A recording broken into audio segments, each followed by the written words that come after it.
В случая става дума за автомат Робос 400 с така наречените индуктивни крайни изключватели. Ето това представляват индуктивните крайни изключватели. Те, за разлика от механичните, не са консуматив, тъй като вътре няма никакви движещи се части, никакви превключватели и релета. Всичко работи индуктивно.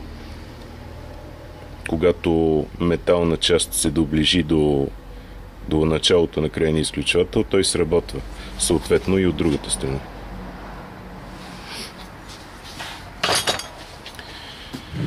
Така, тези мотори са най-бързите автомати за плъзгащи врати, предлагани на пазара.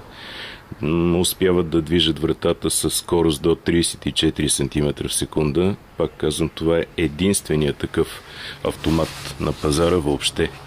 Най-бързия от бързите автомати, произвеждани от друг производител, успяват да движат вратите със скорости до 22-23 см в секунда.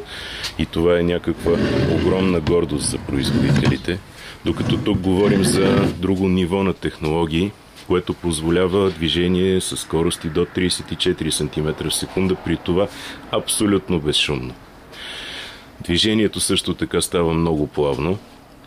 Мотора, както вратата на асансьор, плавно развърта от 0 до максимум и след това плавно спира от максимум до 0, без никакви сътресения.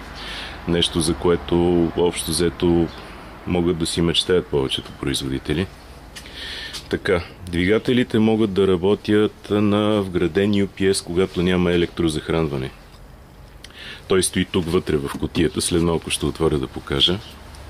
Но, въпреки това има предвидено и аварийно ръчно обслужване. Ето го с секретно ключе. Патрона се скрива зад тази капачка, за да не се пълни с боклуци и да не кородира. И е много лесен и приятен за обслужване. Момент да видим, можем ли да извадим ключетата без да късаме нищо. Не, за съжаление трябва да го срежа.